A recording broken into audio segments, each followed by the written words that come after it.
நண்பர்கள் அனைவருக்கும் வணக்கம். அடுத்த அதிரடியில களமிறங்கியிருக்காங்க இந்தியா. இந்த அடியை ட்ரம்ப் அவர்கள் சற்றும் எதிர்பார்க்கல அப்படின்னு சொல்லப்படுது. இதே போல இன்னொரு முக்கியமான விஷயத்துல இந்தியாவுடைய வழியிலேயே இப்போ ஐரோப்பிய நாடுகள் களமிறங்கியிருக்காங்க. இதனால அமெரிக்கா தனித்து விடப்பட்டிருக்கு. இதை பத்தி நம்ம இந்த வீடியோல தெரிஞ்சுக்கலாம். அதை தொடர்ந்தே பாத்தீங்க அப்படின்னா பாகிஸ்தானை காப்பாத்திருக்காங்க இந்தியா. இதுதான் இந்தியா, இந்த மனசுதான் சார் கடவுள் அப்படிங்கிற மாதிரி இந்தியா ஒரு தரமான சம்பவத்தை செஞ்சிருக்காங்க. இதை பத்திலாம் நம்ம இந்த வீடியோல தெரிஞ்சுக்க போறோம். அதுக்கு முன்னாடி நம்முடைய சேனலை சப்ஸ்கிரைப் பண்ணா பாக்குறீங்கன்னா மறக்காம சப்ஸ்கிரைப் பண்ணிக்கோங்க. புதுசா நம்முடைய வீடியோ பார்த்துட்டு இருக்கீங்கன்னா கீழே இருக்கும் சப்ஸ்கிரைப் பட்டனை தட்டி அந்த பெல் ஐகானை கிளிக் பண்ணிக்கோங்க. கொரோனா காலத்துல பாத்தீங்க அப்படின்னா இந்தியாவுக்கும் சீனாவுக்கும் இடையிலான எல்லை தாண்டிய வர்த்தகம் நிறுத்தப்பட்டிருந்துச்சு. ஆனா சமீபத்துல பாத்தீங்கன்னா இந்தியாவுக்கும் சீனாவுக்கும் இடையே, அதாவது இரண்டு நாடுகளுடைய சிறப்பு பிரதிநிதிகள் இருக்காங்களே, அவங்க டெல்லியில பேச்சுவார்த்தை நடத்தினாங்க. இந்த நிலையில தான் இந்தியாவுக்கும் சீனாவுக்கும் இடையிலான எல்லை தாண்டிய வர்த்தகத்தை மீண்டும் தொடங்குறதுக்கு சீனா ஒப்புதல் கொடுத்திருக்கு. மேலும் இரண்டு நாடுகளுக்கு இடையிலான பரஸ்பர வர்த்தகத்துக்கும் முதலீட்டுக்கும் வழிவகை செய்யும் வகையில உடன்பாடு ஏற்பட்டிருக்கு. ரஷ்ய உக்ரைன் போர்னால ஏற்பட்ட பொருளாதார நெருக்கடியை சமாளிக்கிறதுக்காக ரஷ்யா கச்சா எண்ணெய் விற்பனையில இறங்குச்சு. சலுகை விலையில கச்சா எண்ணெய் விற்பனை செய்த காரணத்தினால இந்தியா, சீனா உள்ளிட்ட பல உலக நாடுகள் அதை கொள்முதல் செஞ்சாங்க. இதுக்கு அமெரிக்கா மற்றும் ஐரோப்பிய நாடுகள் எதிர்ப்பும் தெரிவிச்சாங்க. இதைத் தொடர்ந்து தான் இந்திய சீன பொருட்களுக்கான அமெரிக்க வரியை ட்ரம்ப் அவர்கள் உயர்த்தினார். அதிகபட்சமாக இந்தியா மீதான வரியை அவர் 50% உயர்த்தி இருக்கிறாரு. இதனால இந்தியா அமெரிக்கா நெருங்கிய உறவிலையும் விரிசல் ஏற்பட்டு வருது. அதே வேளையில இந்தியாவுக்கும் சீனாவுக்கும் இடையிலான இணக்கமான சூழல் ஏற்பட்டிருக்கு. இந்தியா மீது விதிக்கப்பட்ட கூடுதல் வரிக்கு சீனா எதிர்ப்பையும் தெரிவிச்சிருக்காங்க. இதைத் தொடர்ந்து தான் இந்தியா, ரஷ்யா உள்ளிட்ட உலக நாடுகளுடைய தலைவர்களை அழைத்து சீனா ஷாங்காய் ஒத்துழைப்பு மாநாட்டை நடத்த திட்டமிட்டிருக்கு. இந்த மாநாடு தியான்ஜின் நகர்ல வருகிற 31ஆம் தேதி மற்றும் செப்டம்பர் 1ஆம் தேதி ஆகிய 2 நாட்கள் நடைபெற இருக்கு. இதுல நம்முடைய பிரதமர் நரேந்திர மோடி, ரஷ்ய அதிபர் விளாடிமிர் புட்டின், சீன அதிபர் ஜி ஜின்பிங் அவர்கள் கலந்து கொள்ள இருப்பதாக சீனா தெரிவிச்சிருக்காங்க. இந்த நிலையில தான் சமீபத்தில் இந்தியாவுக்கும் சீனாவுக்கும் இடையே, அதாவது இரண்டு நாடுகளுடைய சிறப்பு பிரதிநிதிகள் பேச்சுவார்த்தை நடத்தினாங்க.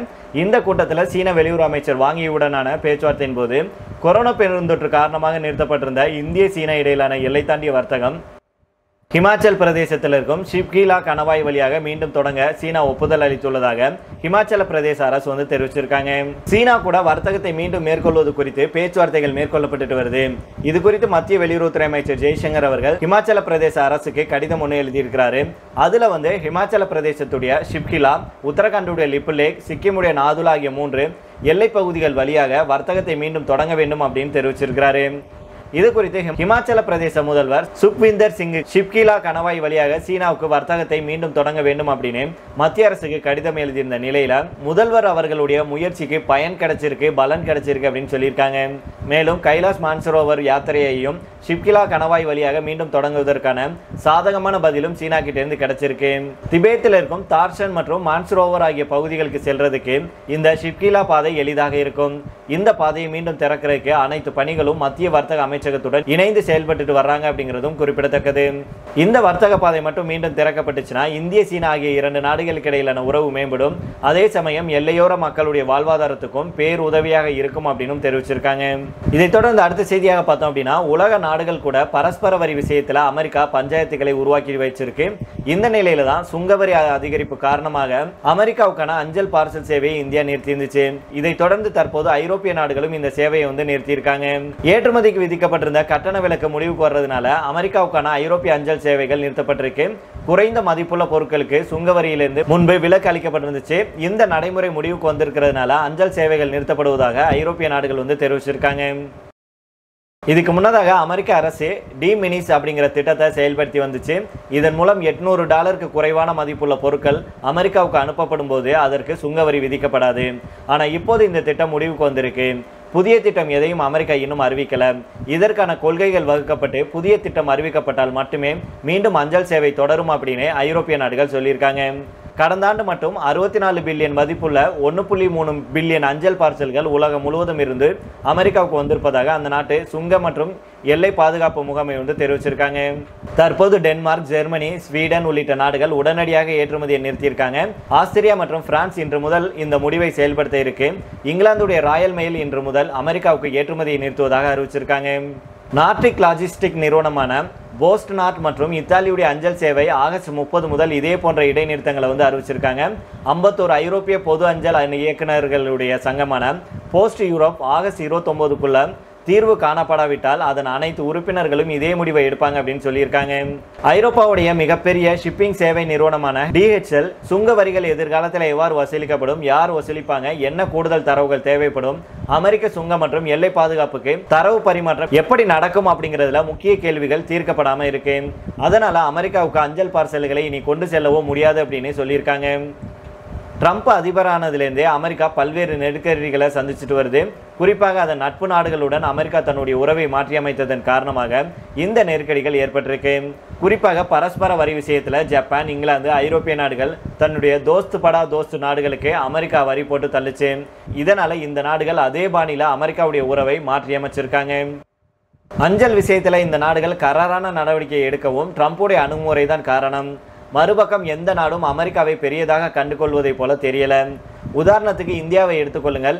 இந்தியா கடந்த காலங்களில் அமெரிக்காவுடன் நெருங்கிய நட்பு நாடாக இருந்துச்சு. ஆனால் வரி விஷயத்தில் நம்முடைய முதுகுல அமெரிக்கா குத்திருச்சு. அதனால நாம அமெரிக்காவை கொஞ்சம் கூட மதிக்கல. ரஷ்யா கிட்ட எண்ணெய் வாங்கக்கூடாது, சீனா கிட்ட எலக்ட்ரானிக் பொருட்களை வாங்கக்கூடாது அப்படின்னு சொல்லியும் நாம இது எல்லாத்தையுமே வாங்கி கொண்டு தான் இருக்கிறோம். இப்படியே போச்சுன்னா அமெரிக்காவை பூமரங்கள் அப்படின்னு உலக நாடுகள் விமர்சிக்க தொடங்கினாலும் ஆச்சரியப்படுறதுக்கு இல்லை அப்படின்னு வல்லுநர்கள் சொல்லியிருக்காங்க. இதே போல பாகிஸ்தான் சம்பந்தமான விஷயம் பார்த்தோம்னா, இந்திய பாகிஸ்தான் பதற்ற சூழலையும் நல்லெண்ண அடிப்படையில் தாவி ஆற்றில் வெள்ளாபாயம் இருப்பதை இந்தியா பாகிஸ்தானுக்கு எச்சரிக்கை விடுத்திருக்காங்க. சிந்து நதி நீர் ஒப்பந்தம் ரத்து செய்யப்பட்டிருந்ததும் தூதரகம் வழியாக தகவல் பகிரப்பட்டுச்சு. நமக்கு தீங்கு செய்தவரை தண்டிப்பதற்கு சரியான வழி அவர் வெட்கி தலை குனியும்படியாக அவருக்கு நன்மை செய்வதுதான் அப்படின்னு சொல்றது போலதான் இந்தியாவுடைய செயல் அமைஞ்சிருக்கு அப்படின்னு நெட்டிசன்கள் சொல்லிட்டு வர்றாங்க. சிந்து நதி நீர் ஒப்பந்தத்தை ரத்து செய்ததை மறுபரிசீலனை செய்யுமாறு பாகிஸ்தான் இந்தியாவிடம் கெஞ்சிட்டு வருது. ஆனால் இந்த ஒப்பந்தத்தை மறுபரிசீலனை செய்யறதுக்கு பேச்சுக்கே இடமில்லை அப்படின்னு இந்தியா திட்டவட்டமாக மறுத்துட்டு வர்றாங்க. இந்த விவகாரங்கள்னால இந்தியா பாகிஸ்தான் இடையே பதற்றமான சூழல் நீடிச்சிட்டு வருது.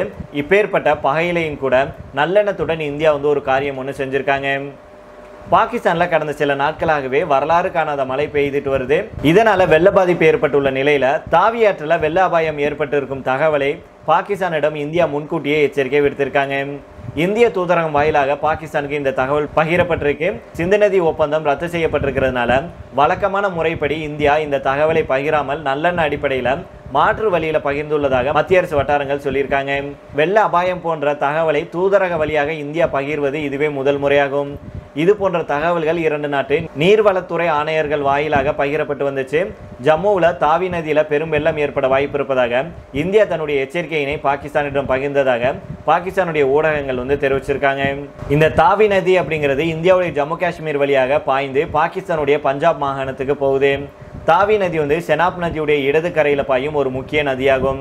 அதாவது ஒரு திருக்குறள் கூட இருக்கு நண்பர்களே, இன்னா செய்தாரை ஒருத்தல் அவர்னான நன்னயம் செய்து விடல் அப்படின்னு. அந்த குறளுக்கு ஏற்றபடி தான் இந்தியாவுடைய செயல்பாடு அமைந்துள்ளதாக நம்முடைய வல்லுநர்கள் எல்லாருமே இப்போ கருத்துக்களை தெரிவிச்சுட்டு வர்றாங்க. அதனால பாகிஸ்தான் இந்தியாவுடைய முதுகுல குத்திருந்தாலும், இந்தியாவை ஏமாற்றியிருந்தாலும், இந்தியாவுக்கு பரம எதிரியாக பாகிஸ்தான் இருந்தாலும் கூட மனிதாபிமான அடிப்படையில் அங்கே இருக்கும் மக்களுக்கு நலன்கள் ஏற்படும் விதமாக இந்தியா இப்பேற்பட்ட செயலை செஞ்சிருக்கு. அதாவது பரம எதிரியான பாகிஸ்தானுக்கு இந்தியா இப்படி ஓடோடி உதவி செஞ்சு பாகிஸ்தானை காப்பாற்றிருக்காங்க அப்படின்னா, மற்ற நாடுகள்கிட்ட லேட்டஸ்ட்டாக ஏதாவது எதிர்பாராத விதமாக மோதல் வந்துச்சு அப்படின்னா அந்த நாடுகள்கிட்ட இந்தியா எந்த அளவுக்கு மனிதாபிமானமாக நடந்துக்குவாங்க அப்படிங்கிறத இந்தியா பாகிஸ்தானில் நடந்ததை வச்சு சொல்ல முடியும் அப்படின்னு சொல்லியிருக்காங்க. அதுதான் உண்மை நண்பர்களே. இப்போ இதோட நம்ம இந்த வீடியோ முடித்துக் கொள்ளலாம். இதை பற்றி உங்களுடைய கருத்துக்களையும் கீழே உள்ள கமெண்ட் பாக்ஸில் சொல்லுங்கள். மீண்டும் நாளை வேற ஒரு செய்திகளுடன் உங்களை சந்திக்கிறேன். நன்றி, வணக்கம்.